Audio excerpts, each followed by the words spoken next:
Got it. Okay. So good afternoon. Let's go to the next one. We'll talk about what we're going to talk about today. So we're going to talk about housing assessment and planning. So we're going to talk about the process to get there that includes engagement, education on what the resources are, a preference worksheet, how to do the assessment that's specifically for PATH and has been limited per your all recommendations. We're going to talk about some motivational techniques, and then we're going to talk about connecting to resources, and then we're going to talk about the planning process, and we're going to give you guys an example. So we're going to do 2 real breakouts. The first one is a straight breakout. The second one is when we're going to go over some of the forms. So is that what you all signed up for? Yeah? Sort of? Okay. So let's go to the next one. Thanks. Yep. Stephanie. Do you want to say something? I have a quick question. You just mentioned PATH. Is this going to be relevant for folks who are doing the H2H program going forward? So go ahead. Super good question. I would say some of the skills might be relevant for folks. I think that we are going to start having implementation meetings with the H2H teams over the course of the next couple months. And we're going to have some specific like forms and guidance and best practices for those teams because it's a little bit of a different model. So yes, you might get some practical skills and suggestions out of this, but this is not like the hard and fast what things are going to look like for H2H. Does that answer what you're asking, Steph? Yes. Okay. Thank you. Sure. Okay. Thanks, Molly. Thanks, Stephanie. Anybody else got questions? So I'm Andrea White from Housing Innovations. This is Shannon Quinn, also from Housing Innovations. Shannon just popped the slides in there. And this is Molly Mercado from Demas. And she can probably answer a lot of your questions. Thanks, Narasha. And in the chat box, if you just put your name, your agency, your role, and what's your favorite ice cream flavor?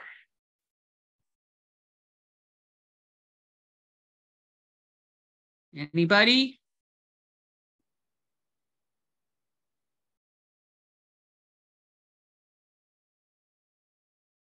Trying to pick something people like. Okay, Shannon, let's go to the next one. All right. So we have Narasha from Liberty Community Services. She likes strawberry. Joe Rivera likes chocolate, and he's a housing navigator. She's a housing navigator. Here we go. We're getting them. Molly likes mint chocolate chip. Veronica likes butter pecan. PATH case managers, New England. Okay. Wow. Lots of ice cream, coffee, cookie dough. Snickers, mint chocolate chip is another one. Yeah. Rum raisin, that's a different one. Strawberry. App Foundation Vocational Services and Employment Specialists. That's great. Okay. Okay. Great. So kick in. So we're going to talk a little bit about how to do an assessment and how to do a housing plan that guides the work with the individual, keeping in mind that the goals of PATH are to help people make the transition from living outside to living in housing and to be able to maintain that housing. And in the meantime, connecting to services, particularly treatment services, if they need those, and all sorts of community resources. The other goal, which goes with maintaining housing, is to increase people's income. These won't all be accomplished during the outreach program, but we can start on these things and they can be completed once people get into housing. It's important to remember that the plan is a working document. Your plan is not going to be perfect the first time out, probably not the first 3 or 4 times out. As a matter of fact, I've never had a perfect plan. But you know what? We want it to guide the work and guide the work that we're doing with people and making the work more predictable. Why is that important? Because that's a trauma-informed service. We want people to know exactly what we're doing, and doing a plan with people moves the locus of control more to the participants. And that's one of the things we want. It's developed as an ongoing assessment. You're never going to get all the things in the assessment, and this assessment is very powered down. But it should include client input, and it should also include discussions with your team, if you have a team, or discussions with other people in your group, community resources that they may be using, and should be informed by your work together. It provides structure for the person to reach their goals and to address those barriers to maintain housing long-term. So one of the things that we're doing is making sure that everybody understands that the goal is that people be able to access housing and maintain it. Doesn't do people a whole lot of good if they fall out of housing. So we want to lay the groundwork. We're not going to accomplish all the goals, but we want to lay the groundwork so that they can continue this process once they get into housing. All right, let's go to the next one. So what are we going to talk about? We're going to talk a little bit about engagement. We're going to talk about assessment. We're going to talk about goal development. And goal development is very important to guide the plan, but also to guide the work together and increase people's motivation. So the motivational techniques we're going to talk about, and we're going to talk about developing the actual plan. Okay, let's go to the next one. Oh, I just saw fish food in the corner of my... So let's talk a little bit about engagement. It begins the first time you meet the person, and you're engaging them in your services, but you're also introducing them and creating expectations for every service that comes after you. So we want to train people how to work with case managers. It begins the moment you have the first contact. You want to be mutual. You want to listen to what the person has to say. You want people to begin to guide the work. It's sort of a way of being with people. We want to listen to their stories. So we're going to go through an assessment form, but there is no reason to bring the assessment form with you when you're meeting with somebody. You're going to get, you want to familiarize yourself with the assessment form and have a conversation, right? I know a lot of people, particularly people on the streets, it is off-putting if you bring out a form, right? We were talking to a group, wasn't in Connecticut, but they said to us, yeah, you know, we used to have these green assessment and planning forms, and every time we brought them out, people ran in the different direction. Does that sound familiar to people? And so they said, so you know what we did? We figured out a solution. We made the forms pink. What do you think the chances are that that made a difference to the person? No, they adjusted to the pink forms pretty quickly and they still ran in a different direction. You want people to tell their stories. We also want to think evaluatively of the person. A friend of mine calls it the 360-degree look, right? We want to incorporate in the assessment and in the way that we're looking at people, how they walk, how they hold their heads, how they relate to us, how they relate to other people around them. Right? We are going to be asking people questions, and they're not always going to give us the answer for a whole lot of reasons. Here's an example, right? You know that question you ask people when you used to do the SPNAT, like, have you ever been treated for mental illness? And what do they say? No. Right? But we know certain things. We know by the way that they're acting. We know by what they're telling us that maybe they weren't treated, but they certainly might have a mental illness. We want to really work with that.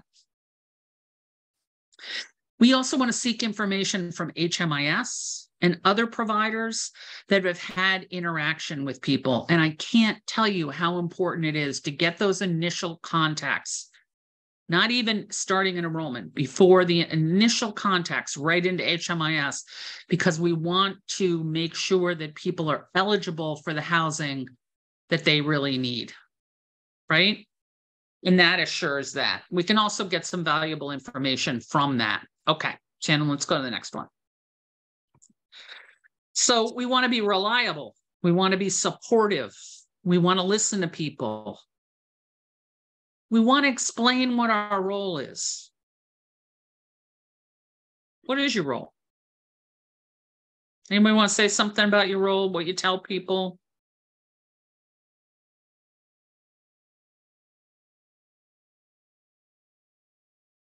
Okay. So when I talk to people, I say, hi, my name is Andrea, and I'm an outreach worker. And what that means is we come out and talk to people who are living outside. And one of the reasons we do that is to connect them with things they might need. It might start out that you need a pair of shoes or something, and we're happy to help you with that. But the other things we work on is having people get access to housing. And that's what we're going to talk about a lot. Simple, right? In order to do that, we have to ask you some questions. It's up to you how you respond to that. We always want to talk to people about what they want. And then we want to connect housing to that. What do I want? I want a job. I want money. Okay. That's something we can work on together. Are you thinking benefits? Are you thinking employment? Are you thinking both? What are you thinking about? What kind of money have you gotten before? What worked for you? When I have that conversation. I want a job. Okay. Can certainly work on that. The other thing is it's easier for a job if you got a place to stay. We can work on that as well. What do you think? Right? We're always going to connect it. The other thing, in order to fully engage people, we have to connect to some comfort or some relief. So think about that. What would bring them comfort? Might be a dry pair of socks. Maybe they're showing signs of mental illness, looks like they're responding to voices, but they also got a hurty foot. What's going to bring people comfort in that situation, and what's their priority? This is hard, right? I thought, oh my God,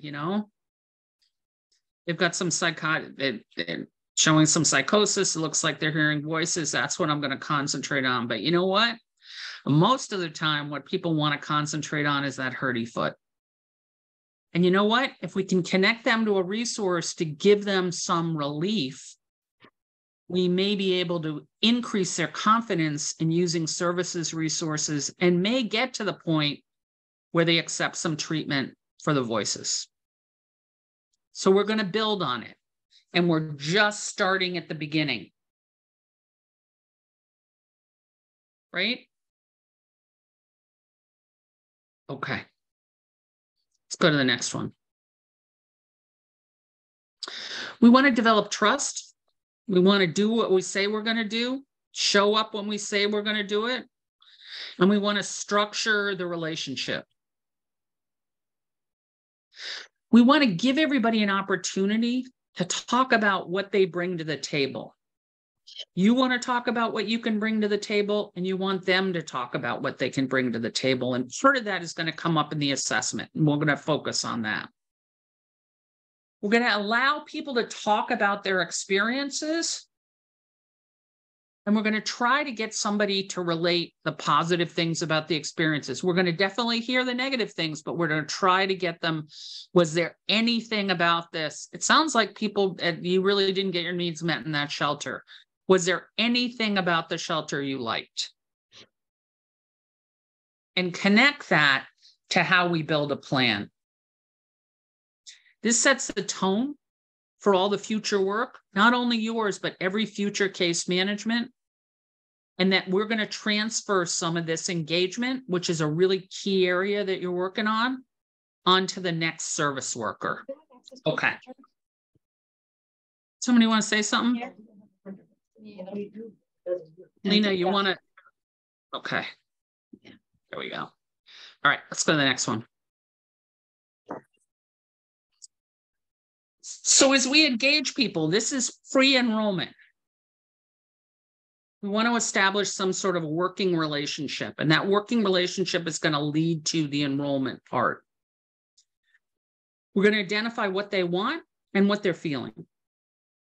We're going to explain the PATH program and how it can help. We're going to start with small goals. Like I said, a dry pair of socks may be the first goal. It may be a piece of ID. It may be getting into a food pantry. Whatever people want, we're going to try to link them with that, but we're going to use that as a template for the work going forward. As we achieve small goals, so we want small short-term goals, right?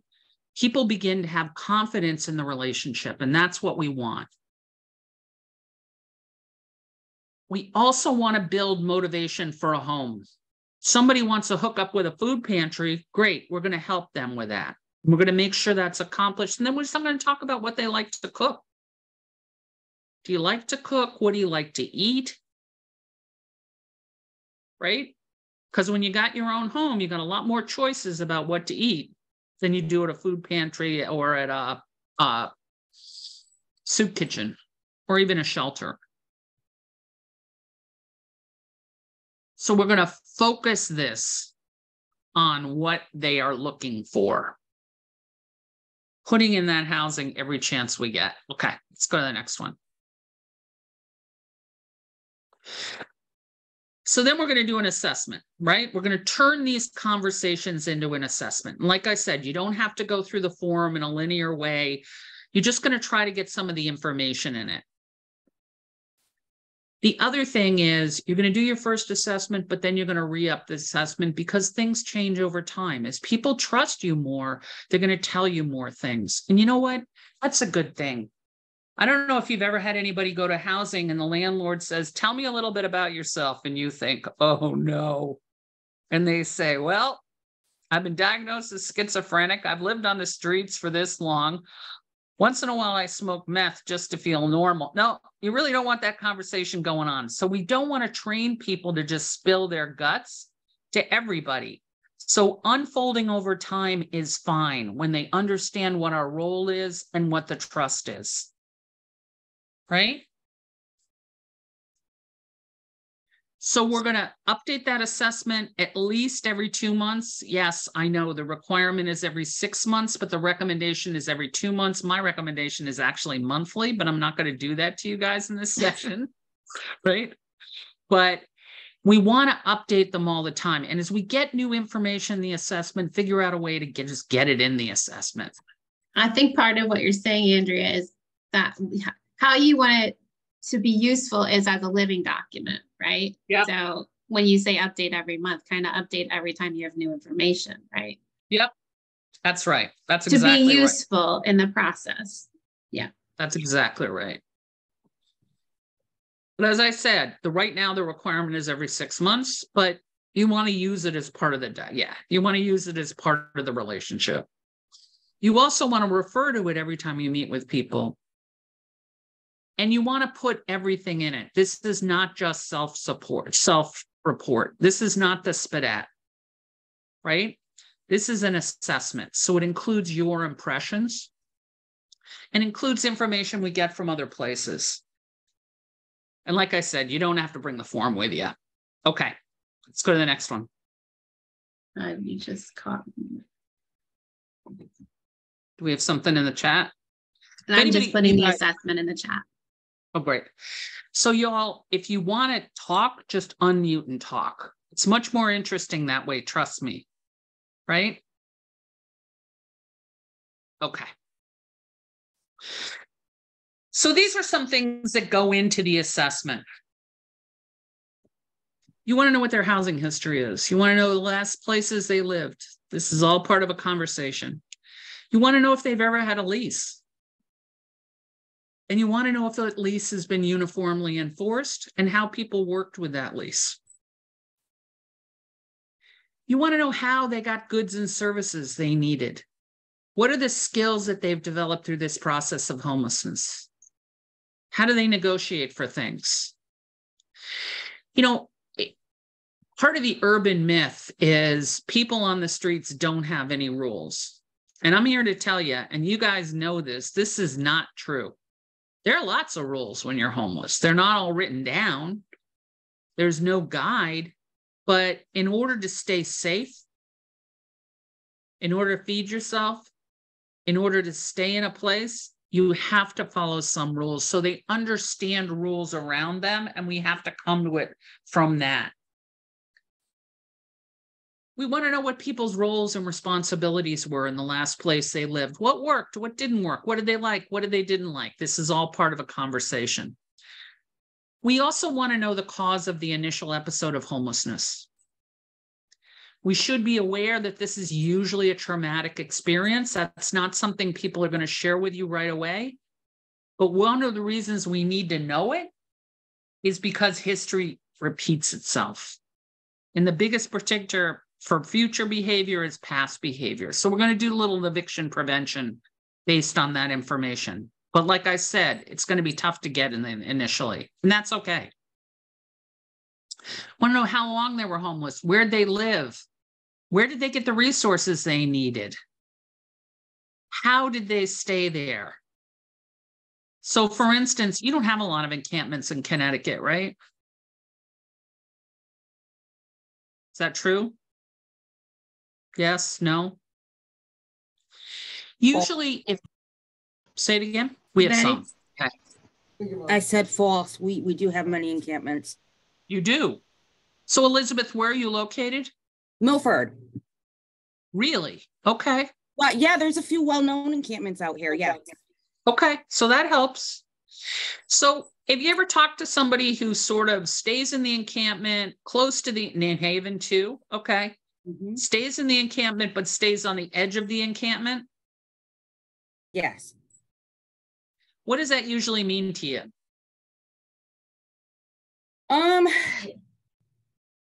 It can mean different things. Sometimes in the center of the encampment, there's too much going on that they might not want to be a part of.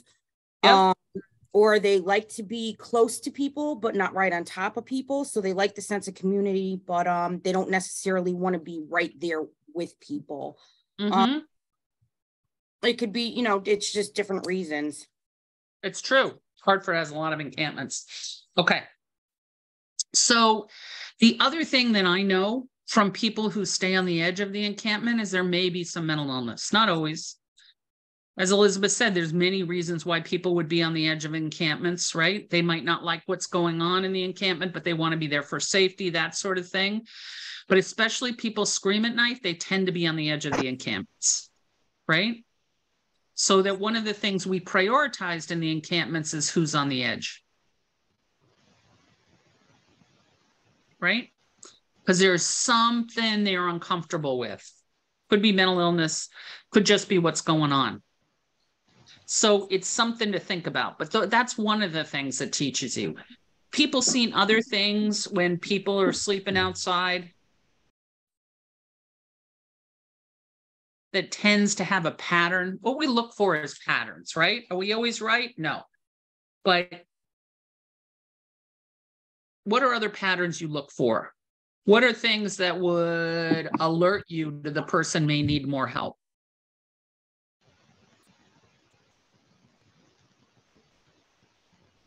Anything you see? How about the way people keep their area?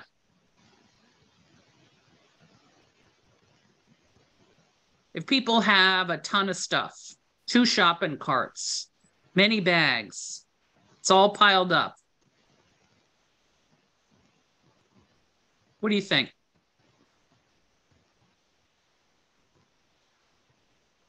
Betty, do you want to say something? No? We can't hear you. I can see you. I don't know why. You don't seem to be muted. Yeah, you're not muted. Can you put it in the chat, maybe?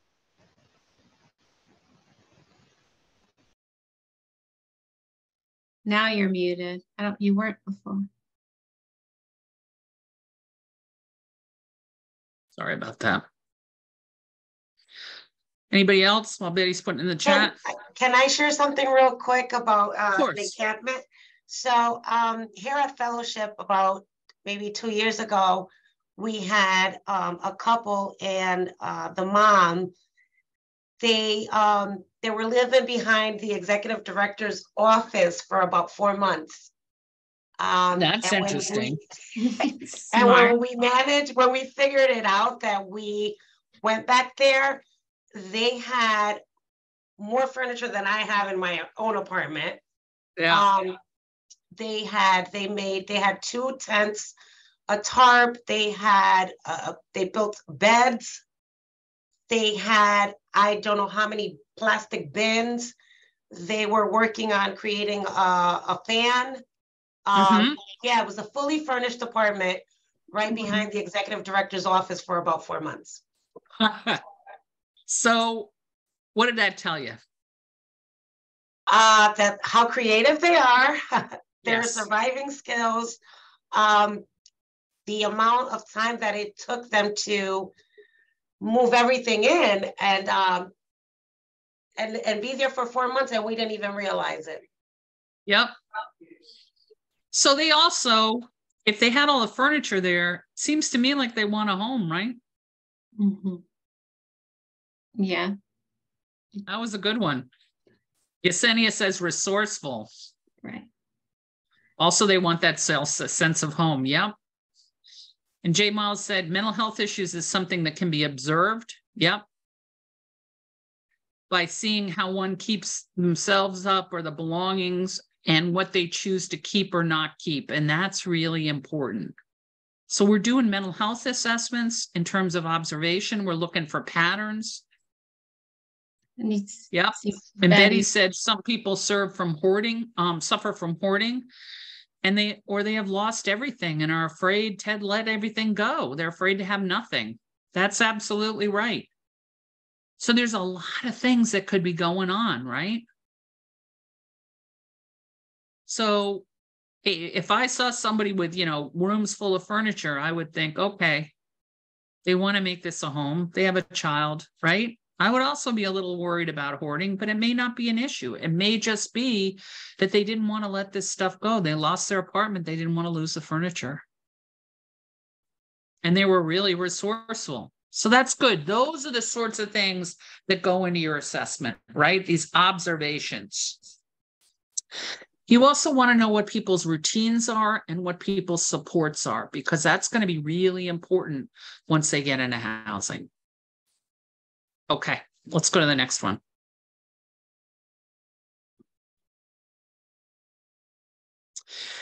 So we're going to try something. Okay, so we're going to break people up into groups. So we've got about 50 people, so maybe 10 groups, Shannon. Okay. And Shannon's going to share this in the groups. But what kind of income or housing or homeless histories are you seeing? What are the histories that you're seeing? So look at income, housing, homelessness. What kind of histories are you seeing?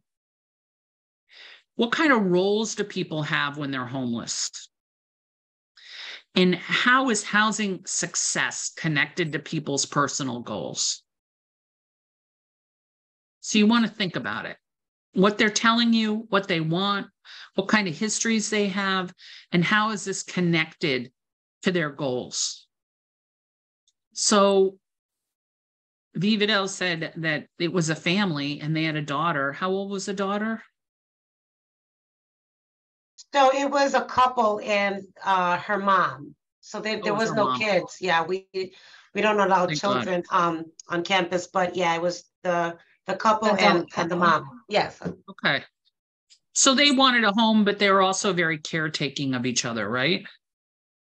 Yeah, they have a lot of other things going on. Sure. Which is the reason why they continue to be homeless. But they created their home back here, right on campus with all of the services, Wi-Fi, meals, shower, laundry. Wow. and free rent. That's what's There up. we go. That's what's up, says Betty. Okay, so we're going to break people out into groups and just talk about this. You don't have to hit everything, right?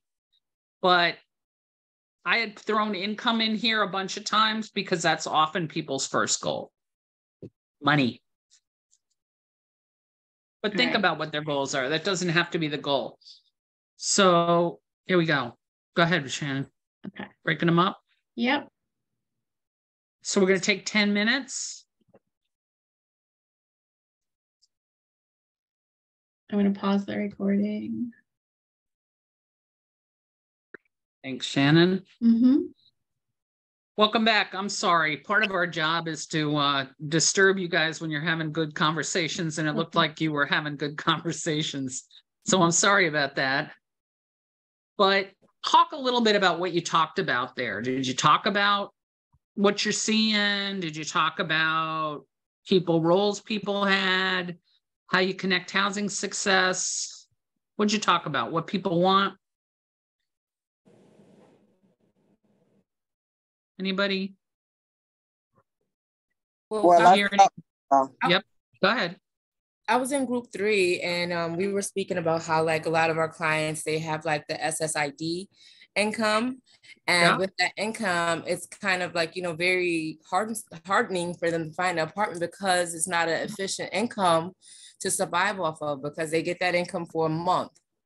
And that's what they have for a month. And once you pay, you figure if you could find a place for them at that price, it would be too much for them to pay. Then also in those areas with the landlords that do or will work with you, they're like, kind of areas that the clients are trying to stay away from because they're just, hazardous environments for their substance abuse issues that they might be suffering from, or, you know what I mean? People that they're trying to get away from, changing different places and things while they get their sobriety and keep it. So those are some of the things we touched on. So that people are coming in with an income of SSI or SSDI, right? And it's not enough. So do you help them apply for food stamps, do some other in-kind stuff? That's one of the things, but the main thing is housing is what you're talking about, right?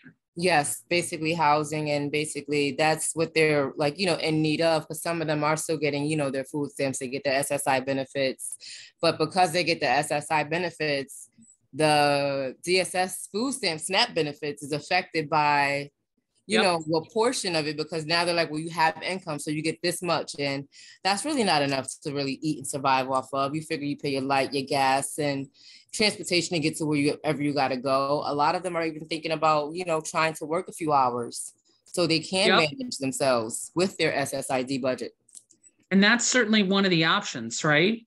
One of the options is, and there are lots of things in SSI and SSDI that can disregard some of that income, right? So that's one thing. What are the other options for people who have SSI and are on the streets? Do you have anybody that needs supportive housing, which usually comes with a subsidy, always comes with a subsidy? Do they need long-term case management, or is that something they would pursue? One of the things we were talking about that we're struggling in the Hartford area with is we have a lot of chronic folks that are choosing to stay out. They don't want to come into shelter, that have gone through rapid rehousing, gone through PSH programs. And we've got a lot of substance abuse, a lot of mental health, and have been evicted over and over, and continue that homelessness cycle, even with all of the, the wraparound supportive services. We also have a lack of, we've lost a lot of money with losing CARES Act, and we have like a bottleneck going on, so we're not able to move folks into these programs as quick now. So what do you do with folks who only have the $800 or $900 a month and can't get matched to a program that quickly? What other options are out there? So there's a couple of options there, right? So that usually when somebody gets evicted, it's the program's not working for them and they're not working with the program, right? So one of the things we want to look at is why are people being evicted and what are they willing to compromise on, right?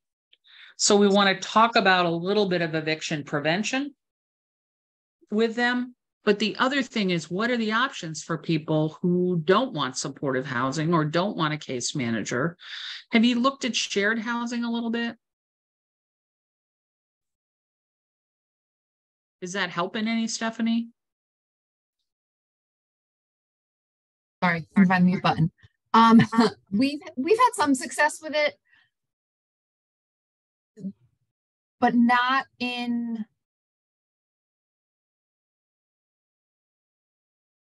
a way that has lasted long term. It's been short-term success where we end up moving folks a second time. Yep. Because we're moving them in with strangers, we're moving them in, with other clients, as opposed to finding a family member or a friend that they want to do the shared housing situation with and make it a true long-term roommate situation. Because it's interesting you say that. Yep. Most of our folks have burned so many bridges. Yeah. It's been rough. We have had some success, just not. I don't have the golden plan to make it work well. It's much harder to do it with a stranger than it is to do with someone that people know, like a family member or a friend. You're right. So that's the other part of this, is especially if it's a stranger, but even with a family member and friend, is people need some case management in order to maintain that relationship, right? Yep. And a lot of times these are the options outside of case management. So that, maybe talking to them about what case management is in supportive housing, if that's the problem. But the other thing is, talking to supportive housing about this is going to come up as an issue, but that we know people can follow basic rules as long as they understand them, right? Because they've been able to do that outside, right? So that part of it is working with some supportive housing programs so that they will take them. But it's tough. And the stranger shared housing is really tough. I've done stranger shared housing and oh my God. Yeah. Yeah, I do a lot. We've had some people out here that has chronic homelessness that is just wouldn't ever go into like a shelter or anything. But we have had a couple of participants, with some treating them with respect and dignity when we see them, and not letting, not staying away from Stinky Steve or Dirty Dan, having that mentality, because must mark, because we got to be serious, we got to tell the truth about it. Some people have that attitude. So when you have that attitude and you treating somebody, or they looking at, because they may be homeless, but that don't mean they're homeless in their heart and in their mind. That's right. That's right. But when you treat them, and they know that you really want to help them, we have had this guy, like he never went into nowhere, but we put him in a car with us. We didn't care that, he was all pissy and stinky and everything. All we cared, when we got him to the shelter, they said they had a bed. Okay. But when we got him there, they was like, oh, no. Oh, and I had to remind them of the humanity, and what we signed up for, y'all are going to give this guy a bed, y'all are going to give him something to eat, give him a shower. We will not take him back with us, Yeah, and they took him in. And this guy stayed off the street for 5 days. Now, and that's a wonderful thing. A long time. Yeah, that's a long time. That's a long time. And you know what? And he knew you advocated for him. So he's had some experience about people taking him, right? And that it's some of it's advocacy, absolutely. And that, there are lots of reasons why people would be stinky on the streets. I think that would be my first inclination, right? Because it keeps people away from you. But you know what? There's lots of reasons. So that, yes. So there has to be some flex, right? Yeah, and some people just, you know, they won't take that time, you know. When we work with our people, you know, we don't say, you know, they're our people. When we work with our people, it doesn't matter, you know, what their mental state is. What we cannot stand in judgment. You know, we have to have no judgment. And we have to have a heart. We have to not have just compassion, but empathy. Be able to put ourselves in their shoes. You know, and we want to give them the opportunities to change things. The truth is, if somebody's stinky in a shelter, everybody's going to stay away from them, right? Maybe not the staff, but definitely the people are going to stay away from them. So we have to give them an opportunity to be part of a group, right? And that's the offering the food, offering the shower, offering clean clothes, right? We need to do some of that stuff. It's not that these places can't have any rules, but that this is very much in the beginning and getting people in. And 5 days, congratulations. That's amazing. That is amazing. You must have given a hell of a sermon when you got there. Yeah, I went all the way in. I did. I went all the way in. You know. All right. Okay, Betty. Okay. We taking them. Goodness gracious. You know. That's right. All right. We sure are. So some of it's advocacy, but some of it's also, you know, there are rules in shelters, right? But they're going to help you follow the rules. There are also rules in housing, and they'll help you follow the rules, right? And the truth is, there are a lot of problems, right, that come up. And there are a lot of problems people don't want to deal with. But when we took in people from the outside, we had a lot of people who used everything but the bathroom, right? And it was not, but you know what? We dealt with it.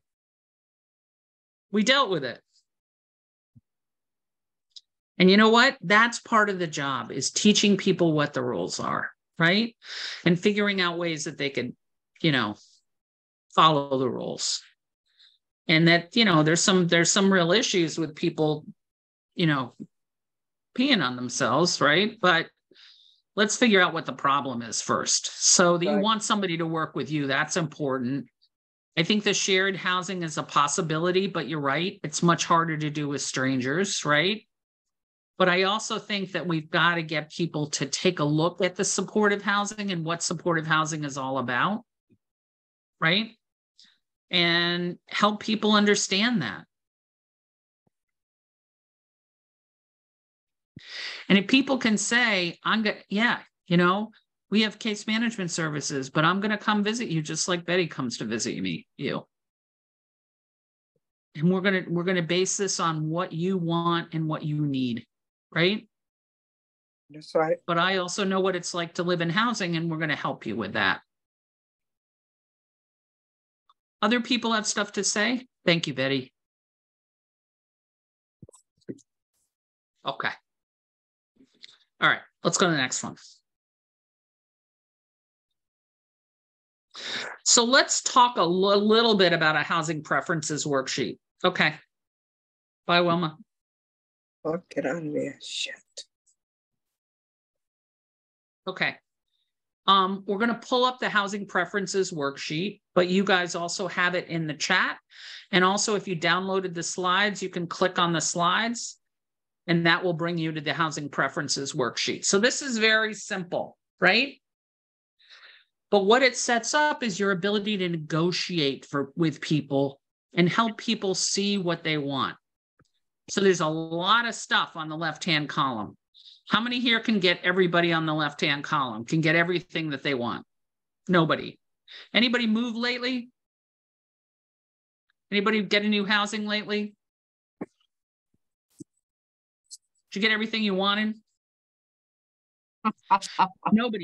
Nobody does. And so what we're going to do is, if they want to live in a certain neighborhood, you want to ask them, okay, where are you now?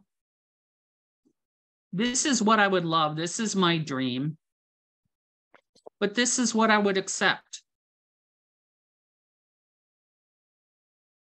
Do you want an apartment? Do you want a house? Right? This is where I am. This is what my dream is. And this is what I would accept or not accept. What kind of housing program are you interested in? This is your opportunity to explain rapid rehousing, permanent housing, TSH, SRO, scattered sites, apartments, shared housing. Oh, you can explain all of those things.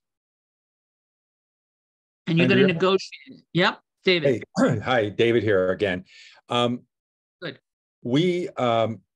I'm cautious with this sort of thing because, and I understand what we're doing here, but I am careful about raising expectations because in our area, as in most areas in Connecticut, what's actually available is quite limited. And we really start the conversation about shared housing right up front because nobody wants it. Everybody wants their own place, which we understand. And I try not to do it in a totally negative way, but it is the reality. And then, do the talking points around shared housing and roommates. And again, as throughout Connecticut, even if somebody's working and they have some benefits, to be able to afford around here, what is a $1,200 even studio is unrealistic. The other thing is people want to live in certain towns, which we understand and respect, but we also know up front where they're more likely to find housing than other towns as well. So I don't know, you sort of walk the line, right? I mean, we don't want to demoralize people, but we also have to be real up front because it's just, if we're not, it's just going to make problems down the road. So let's play it out, right? So if people want to live in, what's the most expensive? New London? It's on the water. It's got to be, right? Probably Groton right now because it's a hot market. Yeah. Okay. So I want to live in Groton. Okay. Why? What's the important thing of living in Groton? And people will tell you things like, it's safe. My family won't worry about me. I don't know. People won't think I'm homeless. It has parks. It is near the water. There's probably parts of Groton as well. And shopping is very good. Really, good basic things like that. Okay. So those are things that they want. So then we take the location in the neighborhood, limit it to the things that they want. And let's see if we can get some of those other things in other places. Okay. Right. So Groton's pretty expensive, right? So one of the things that we can do is we can work on getting your income up, but let's take a look at Groton and see how much things cost. And this is, so in the meantime, is there any place else you would consider living? Your goal is Groton, but is there any place else you would consider living? Right. And having that conversation, and this is supposed to set you up for the conversation. This is not a required form, but it gives you an idea. And you can say to people, you know what? This hits one of your most important things and three of the things that weren't as essential. This one hits two of your most important things and nothing that's not essential. So what do you think? How do you balance this out, right? So we do want to do how much this is going to cost, right? But we also want to introduce that this doesn't have to be the last place they live. Absolutely. And we want to start doing the thing about how they can make more money or get more money and maybe someday live in Groton, right? Yeah. And then, so that's the idea. But the conversations that you're having is what you're doing is you're educating people first. And you're saying, look, this is basically what people can afford. Let me talk to you about what are the other options, right? It may be possible to live in Groton if they have supportive housing. But supportive housing is for people who need long-term. I got it. Wow. Okay. But supportive housing is for people who need case management, right? So that we want to talk about that. It allows us to talk about other things. You can do it any number of ways. The way you're doing it is fine, but we want to have the conversations about what's available. What do you all think? So I'll jump in and say that the majority of clients that I end up working with, they PSH all the way. I always try to explain the different housing different types of housing that are out there. I do not promise I can get anybody anything ever, but I explain because I feel like they should be aware of what's out there, and that's exactly right. Yeah. For themselves for what they believe that they need. Like I had a couple who was matched to rapid rehousing and they really needed PSH. It was absolutely, both of them had a plethora of issues, mental health, medical.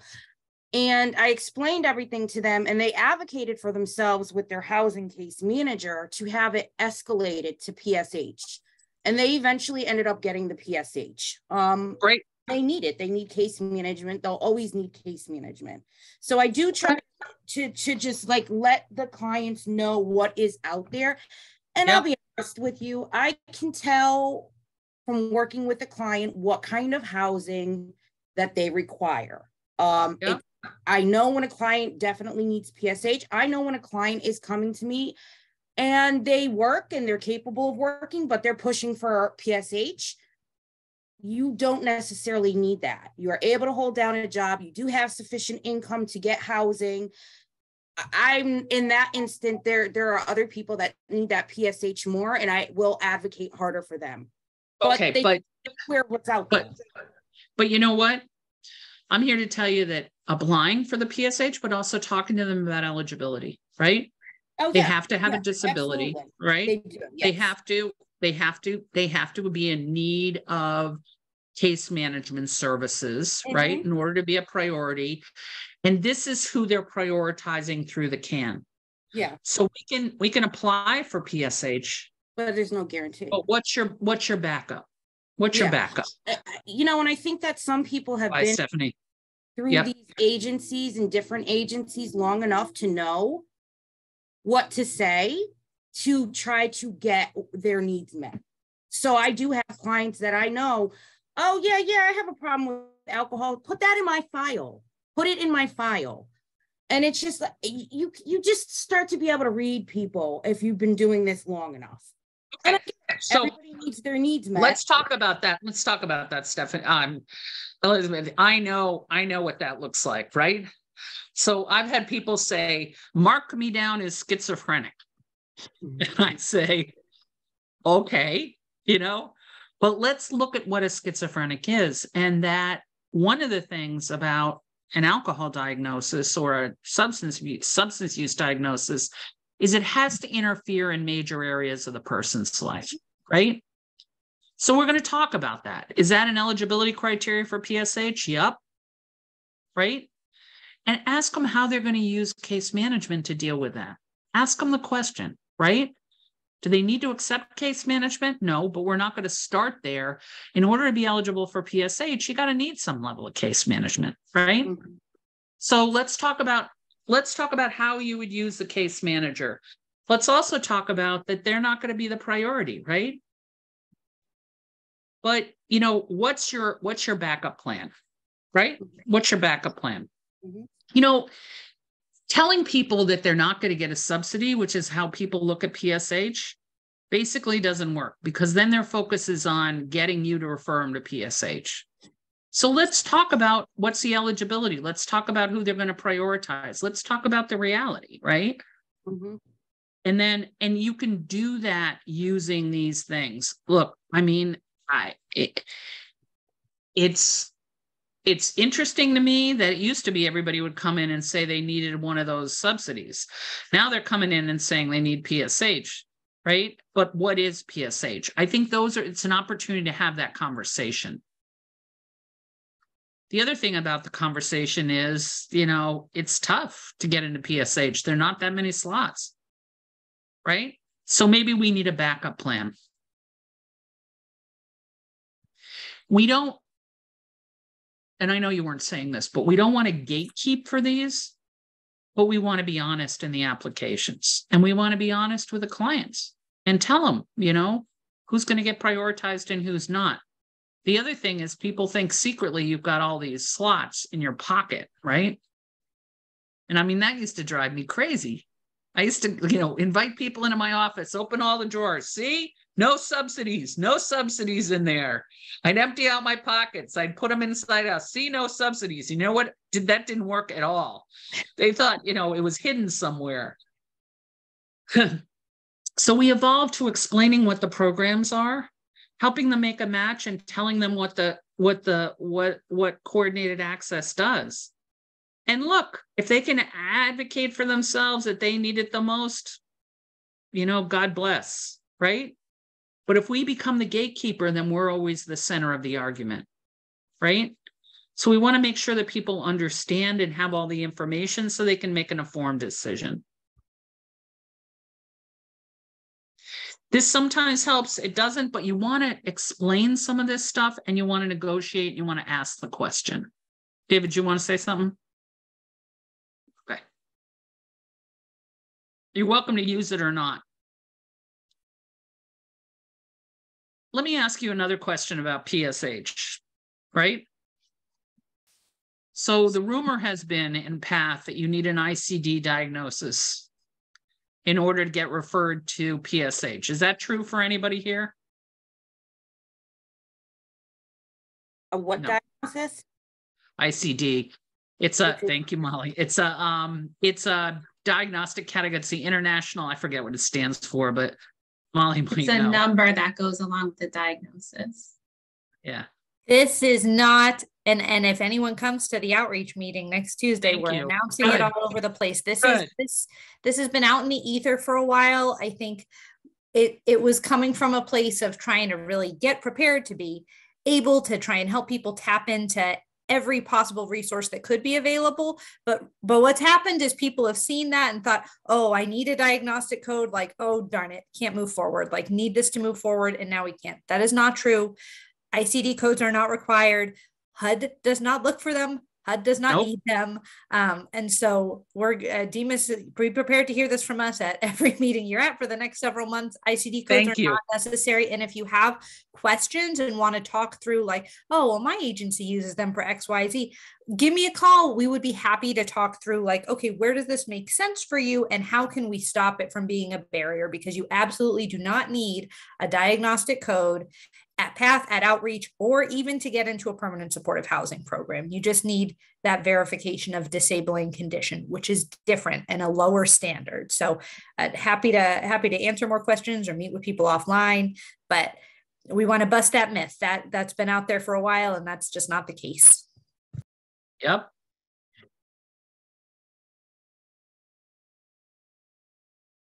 Okay. Everybody got that? It's going to take a while to sink through. So I know when you guys first said this stuff, I called most of the coordinated accesses around Connecticut. And I heard from a couple of them, yep, that's required. So I got Alice Minervino to call them up and say just what Molly said.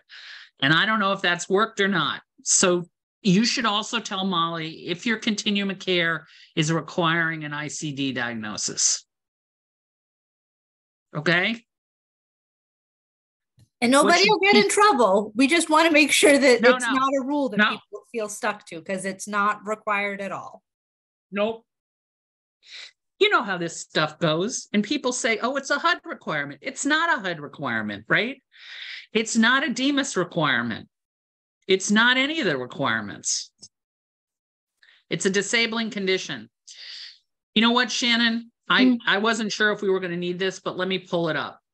Can you pull up the mini screen? Yeah.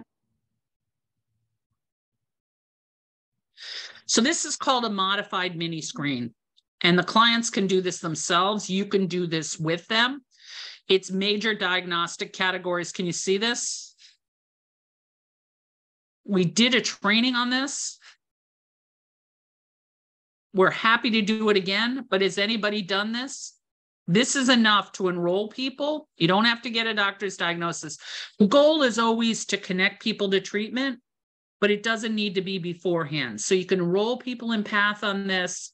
And I would suggest that you use this as documentation if you're going to apply for under mental illness, right? Because under the DEMAS supportive housing, it's serious substance use disorder, HIV or AIDS, and serious mental illness. This would be enough.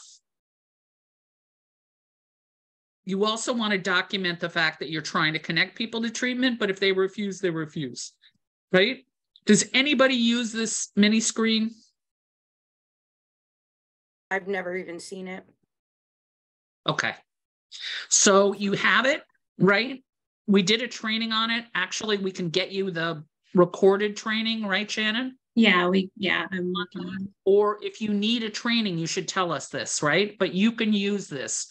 It's put out by SAMHSA, Substance Abuse Mental Health Services Administration. And Demas has been saying this for years. You can use this to enroll people in PATH. You can use this, right, to get them access to this stuff where it doesn't require diagnosis. It requires, right? You can use this. Is this helpful to people? Okay, it's called a modified mini screen. So we're going to try first to get people the recording of the training, right? We'll send it out to everybody if people are interested in it. And if people need more training, you should let us know.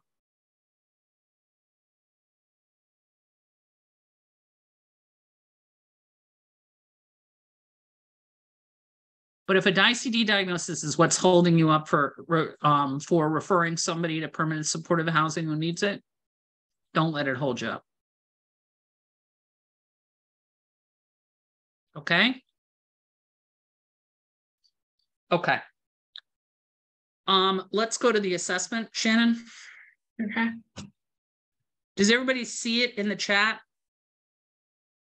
I just put a link to the recorded training on that modified mini screen. There we go. Okay, so this is the assessment and services template and plan. So let's move down. This tells you some of the rules about it, which we've gone through. And the assessment is very simple, right? So it asks you their name, when the plan start date is. This is for enrollment. What's the person's plan to end their homelessness? That'll tell you a lot. What motivates the person to get housing? What's the person's long-term goal? And how will housing help them get that goal? What we're looking for is the motivation here, and we're going to talk about that in a minute. Describe what they're looking for. And this could be long-term goal, right? Describe how the person lives, sleeps, who they connect with, what services they do. Factors that led to homelessness.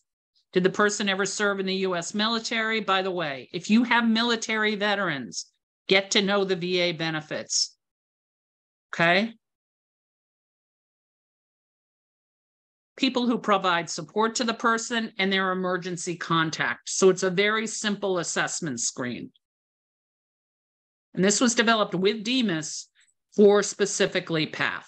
Doesn't look like those long, I was going to say something else, those really long assessments you have to do.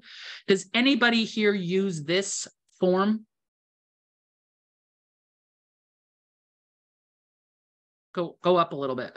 Go up? Oh, no, it's good. Go up a little bit. There's a strengths assessment here in each of these areas, right? What strengths will be most helpful to the person in housing access in the stabilization process? And then their barriers.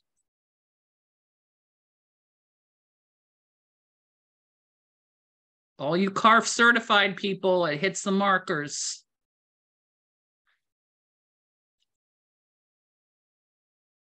And then there's a summary page at the end of the thing. What are the most significant barriers? And then we go to a plan. It's initial plan. It's an update. What are the goals from the previous plan? What's their status? It asks you for goals in certain areas, which we know are the areas that most affect housing from the research. It has the outreach staff tasks, which is very unusual, but helps people connect to you and understand your role, and the participant tasks and what the target date is.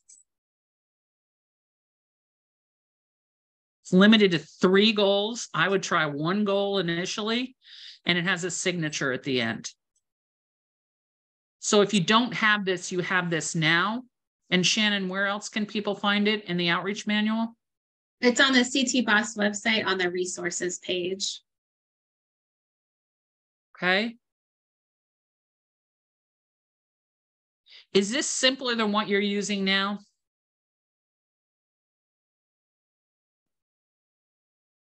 I think this should be what path providers are using now.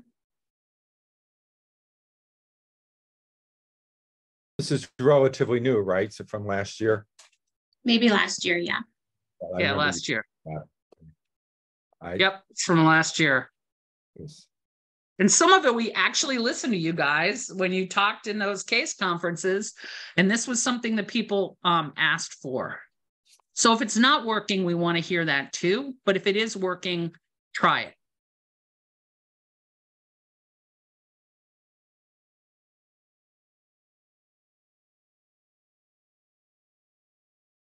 Yeah. Oh, no, nobody's going to talk. Okay. Let's go back to the PowerPoint. Okay. The other thing that we have to do with people and help people understand is what they're committing to, right? So this is part of the education process. And these are basic obligations of the lease. And as we work with people over time, and I know housing takes a while, so we probably will be working with people over time, we want to make a plan with them about how they follow this. How exactly are they going to pay their rent, right? What are ways, in the past, they might have been evicted for not paying their rent. So what are the ways to make sure the rent's paid first? Part of it is to get the rent paid directly through their bank if they get their SSI check in the bank.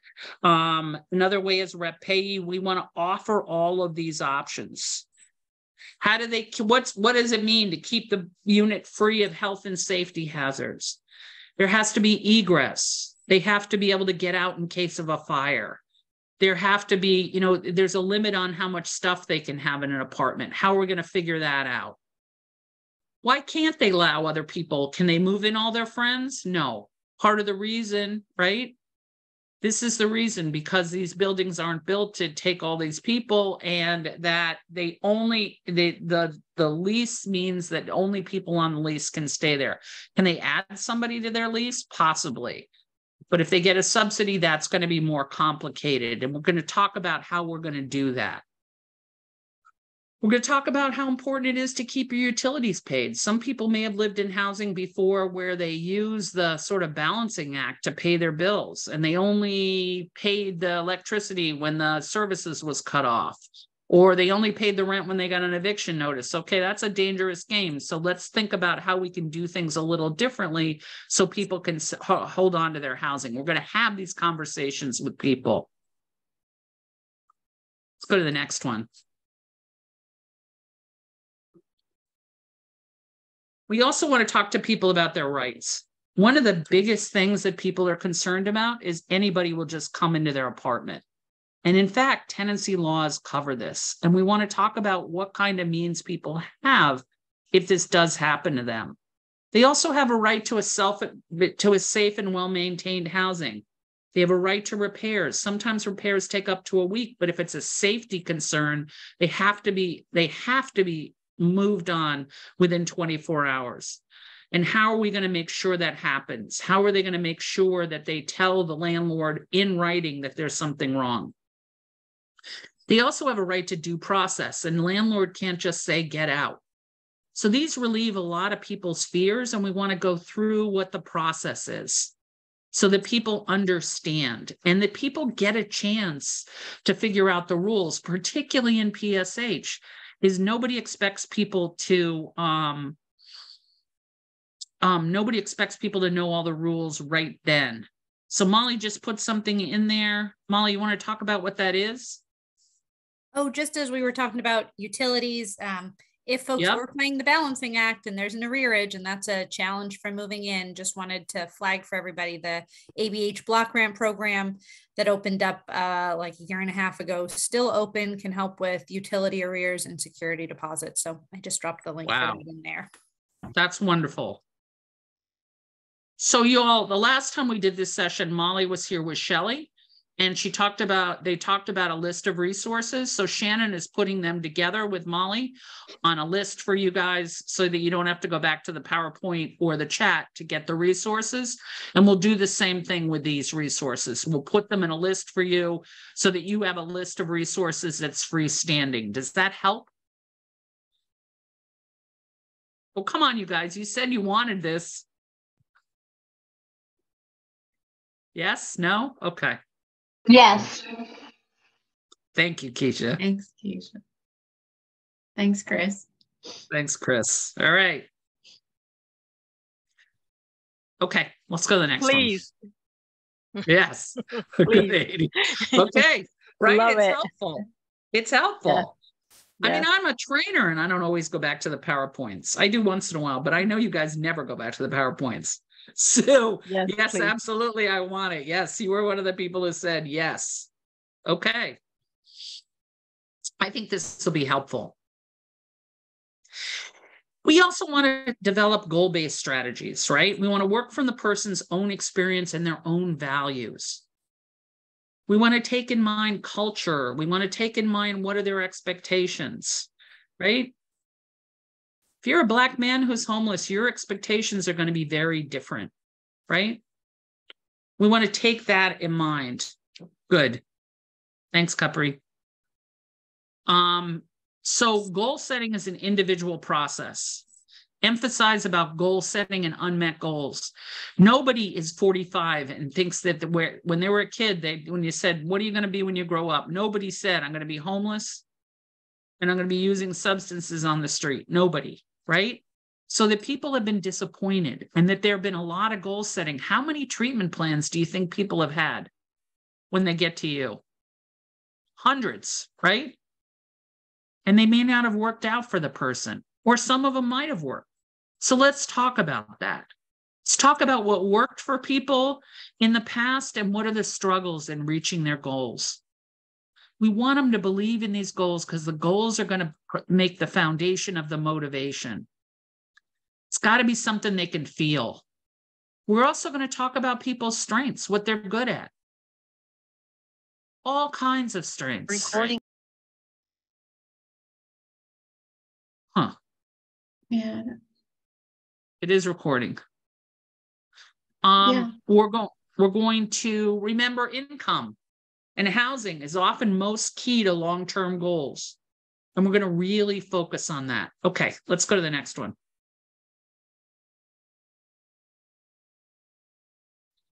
So what do people want their life to be looking like? And what we're trying to get at is goals they can feel, right? The truth is the process of getting into housing is daunting and it's not very pleasant. And when you're learning how to adjust to a new place, think about if you got a new job or if you've got a new housing, it's a lot of work and it's not a lot of fun. Unless people can visualize or think about what they're going to get out of it, they're not going to be motivated. It's not going to hold on to them. People may not be able to think about these big goals, right? Because the homeless experience has limited them. And when you're homeless, if you don't get something right away, you never get it at all. And we're fighting that all the time. But we're starting small and we're letting people dream a little bit. We're also framing questions as goal statements. How much money do you think you need to live in housing? You know what? People are going to say things like $100,000. So we're going to talk about, okay, so the long-term goal is you make $100,000 a year. We're going to make a plan for that.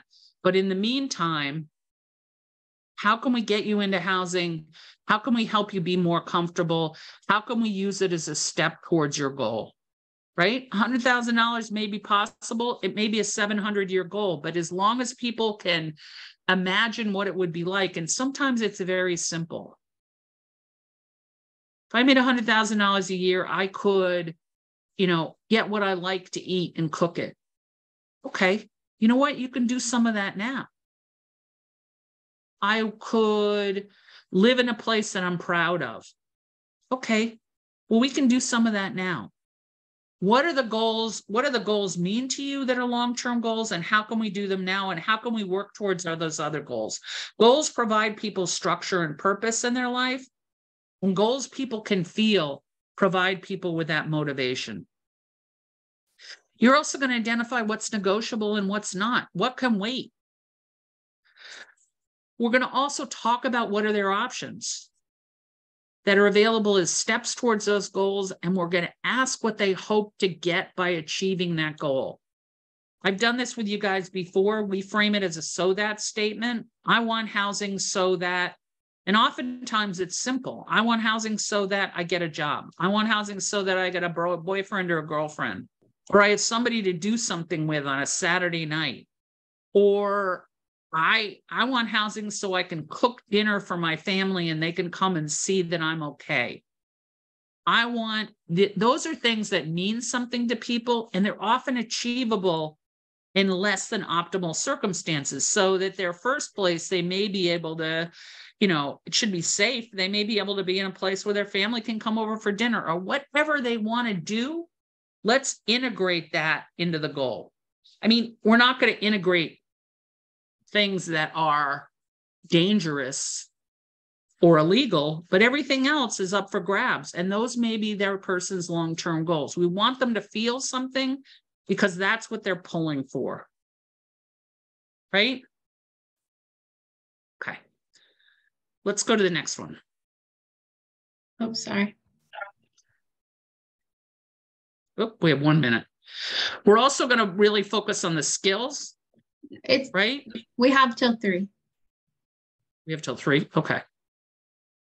Oh, right. Okay. This one's 2 hours. I keep going back to an hour and a half, 2 hours. Okay.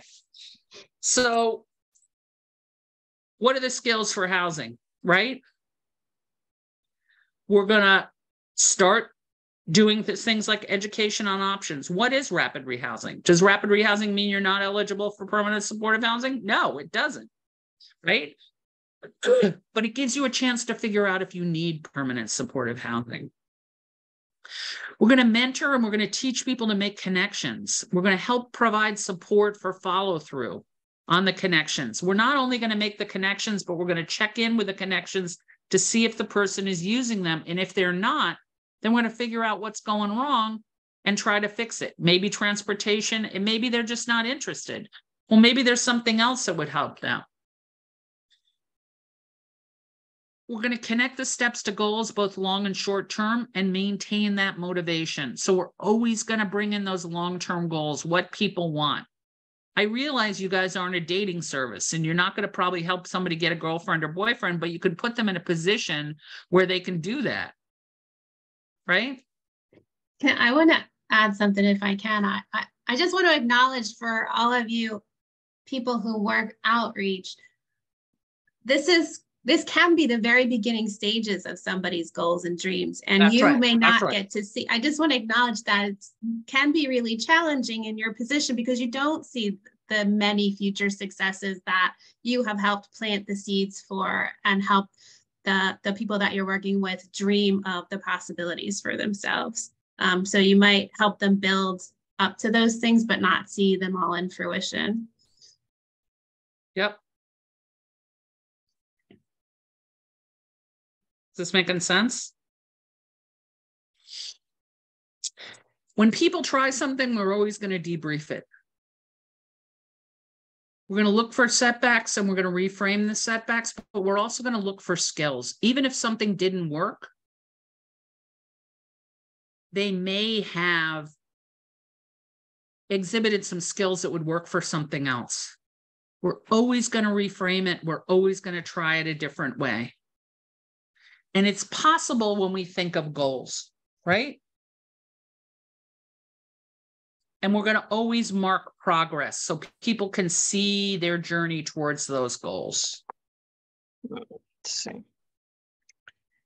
Yeah. 20, 20, Okay. 20, 20. Okay. Next slide. Yep. Katie, if you wanted to say something, please say something. I just thought you were talking to somebody else, so I muted you. So when we go to the service plan from this assessment, we're going to limit the areas of intervention. We're not going to focus on a million things at once.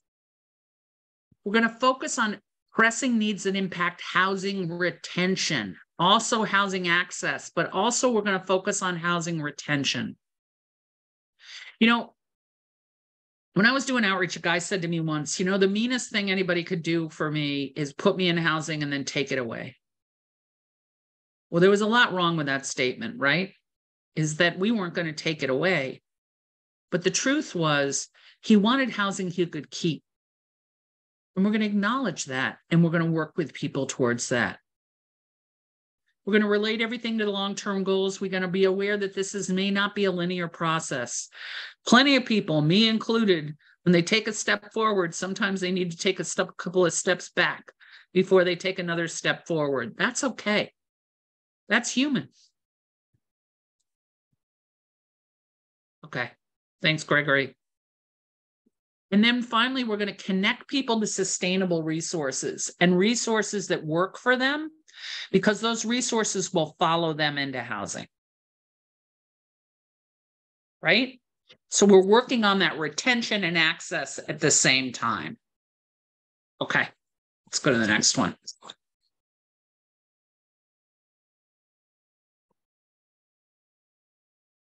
So let's talk a little bit about motivation. Right? So here are the key areas in motivation. This comes from motivational interviewing, but it's the spirit of MI, right? So one of the things we need to do is recognize competence. So how do we do that? We identify the skills that people are exhibiting that'll help them access and maintain housing. You know, you really handled that. You got an extra bag from the food pantry. Tell me the story about how you did that. That's really helpful. How else can we apply that? Right? Nothing is too small.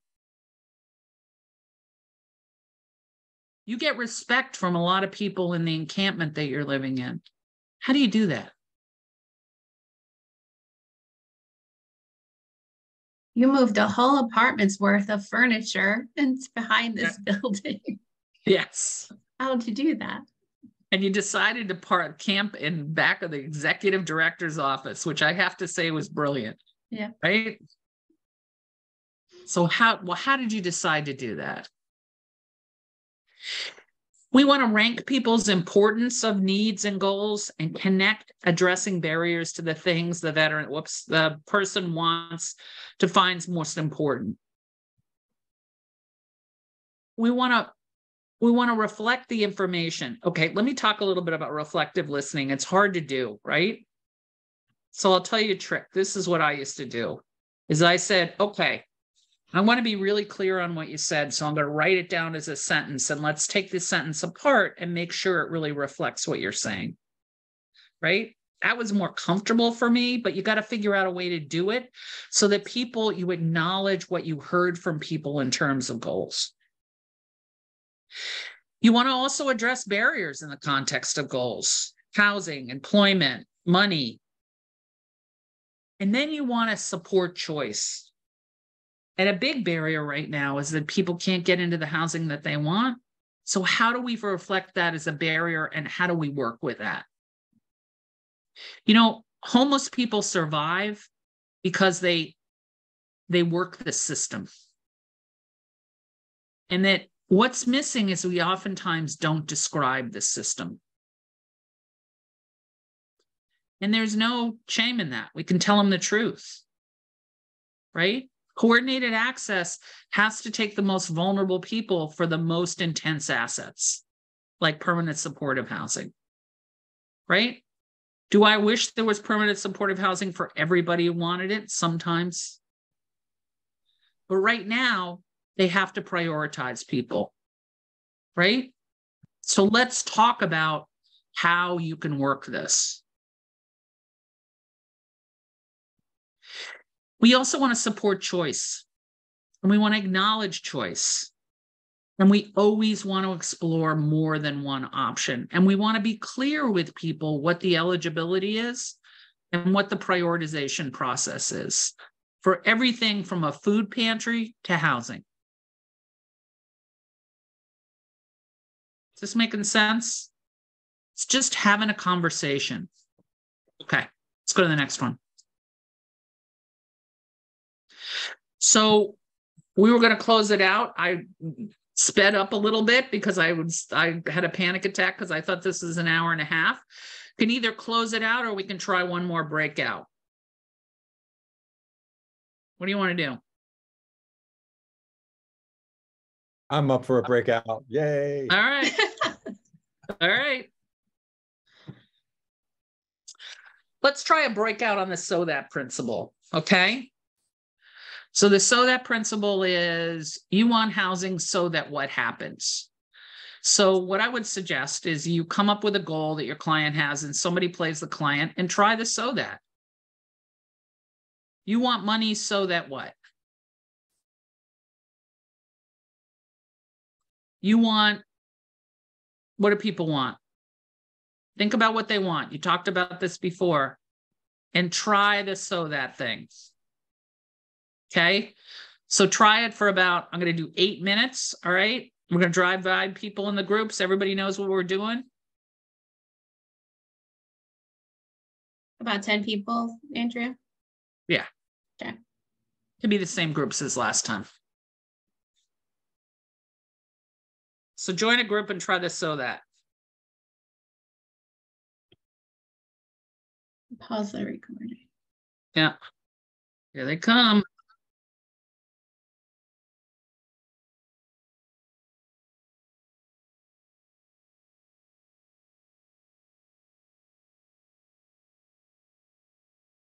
Welcome back.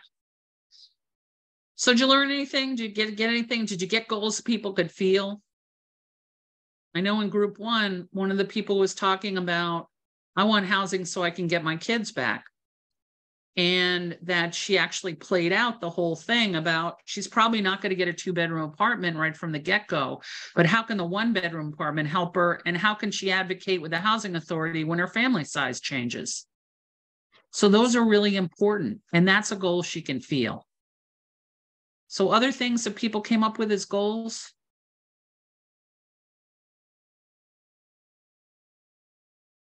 Getting a car. Getting a car, that's a good one. So what's the so that from that? So I can get out of town. Yeah. So you have more freedom, right? Yeah. You know what? Cars are also, Shannon and I were talking about this. Driving and being in a car is also a rite of passage for people. And people feel differently when they have a car. And maybe that's something they want to talk about. That's a good one. Getting out of town is a good one. But I get housing so I can get a car. That's a goal they can feel, right? What else are you seeing? Are you going to get them a car right away? You get a lot of outreach people help them get a car? Probably not, right? So that's going to be something that's going to happen once they get into housing. But we also want to pass that along. Other stuff? You know, just to have a nice warm bed to sleep in the night, a refrigerator to open. Yep, those are really important. And Hey, getting people to this picture one? this. What? How about this toilet paper? Having a bathroom with toilet paper is huge, right? No, that is. It is very huge, you know, because I've been out in the streets before, and everywhere I used to always roll toilet paper up and put it in my pocket, you know. So I've been out of the streets, you know. I own my own home now, you know, by the grace of God, but it ain't always been like this for me. It ain't always been like this. Thank you. And like toilet paper was a real big part for me. Yeah, and that's a good example of stuff when people are still out in the streets of something that might relate to them. Toilet paper is not a long-term goal, but it may feel like a long-term goal for them, right? It might be one of those felt goals, Andrea, that you talk about. Something. Absolutely, it's a felt goal. Yeah, I'm just thinking about that. Mm-hmm.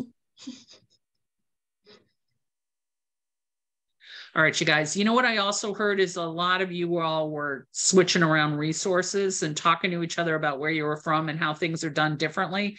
Is that helpful to you all? Did you like that? All right, so maybe more opportunities to do that. Kiana said that. I think that was because you all are the experts.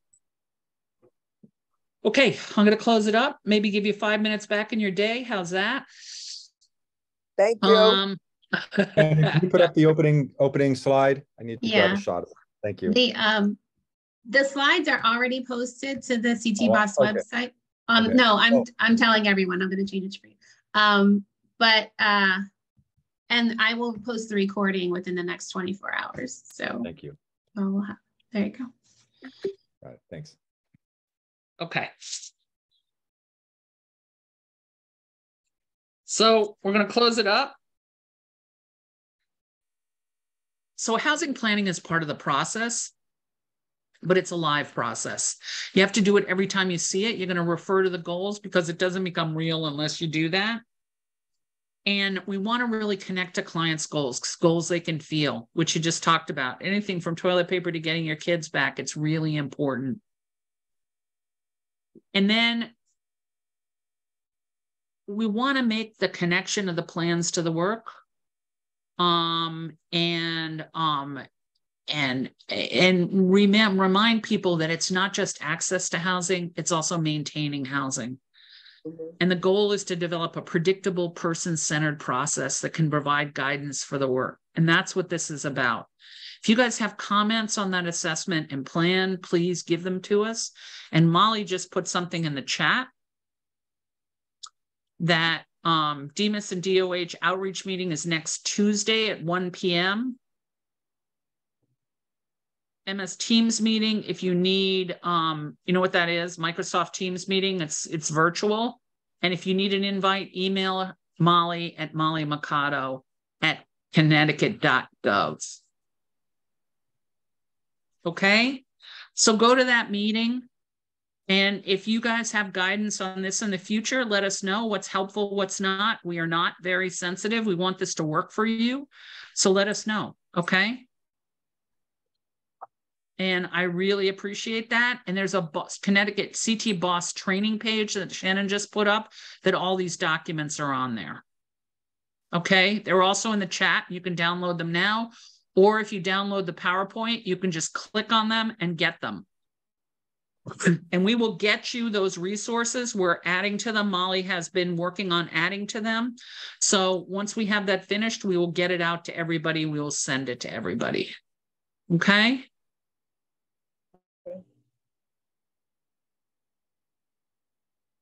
So thank you. This is the last in this series of trainings. Thank you. Thank you, Andrea. And we appreciate it. Enjoy your summer, everyone.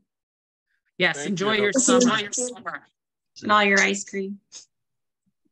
Thank you. It was great. Thank you. Take care. Thank you, everybody. Happy Thank you. You too. Yay. Thank you.